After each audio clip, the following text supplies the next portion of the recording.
morning. I'm Tonio Di Sorrento. I'm co-founder and CEO of VEMO Education. See how that's. We use income share agreements to help colleges succeed, to drive school success. If you think about students outside the top 5%, and this is going to include veterans, non-traditional learners, first-gen students, people who really need upward economic mobility out of their post-secondary education. A lot of time they're out there picking between schools, and they're picking between one with the best television ad and the one with the most aggressive boiler room that just won't leave them alone. That's not going to be always the best school for them, right? The best school for them is the one that delivers an early career path. Today, a school who's investing in that, investing in early career paths and doing the right thing by students has a really hard time standing out. To really stand out, they need to not just tell a student who's looking for a job, hey, here's a school and you can afford it. They need to say, here's a school, you can afford it, and here's what happens if you finish.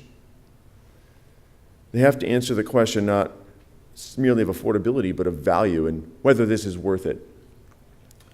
So we let schools charge some or all of their tuition as a percent of graduates' earnings. They use what's called an income share agreement to do that. And so at VEMO, every income share agreement is between a school and its students for a percent of their future earnings.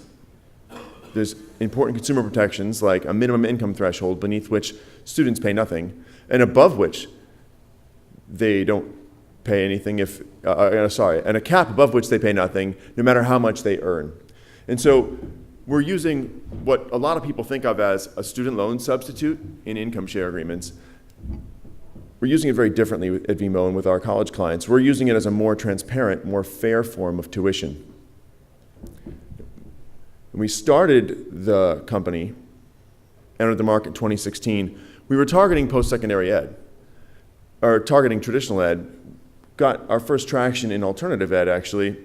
Schools like Make School that were already out there using income share agreements as a substitute for tuition, charging a percent of graduates' earnings. Came into the market really before we did, adopted quickly, and it's become a standard there. And you can see that on this slide we have a few logos, but in skills-based training for technology jobs, income share agreements have become a standard. We're very pleased by that. And we're pleased to see that schools like General Assembly, Flatiron, market leaders are using income share agreements.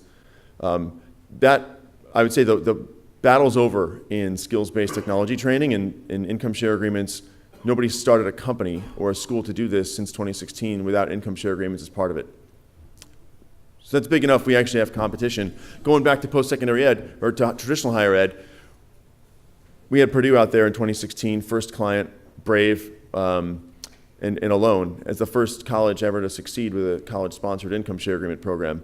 And we're happy to say today that not just what's on the screen here, but this fall we'll have dozens of name-brand institutions, including ones you all are bumping into around here, launching with income share agreement programs as a form of financial aid and as a more transparent and fair form of tuition.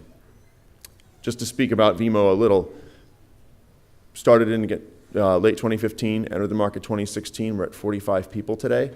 And the reason that we're succeeding in post-secondary ed, but especially in traditional college ISA market where we dominate, is we're willing to go to a college, customize for them, do the things it takes, compliance, regulatory, embedding with financial aid and enrollment management people to make this successful for schools.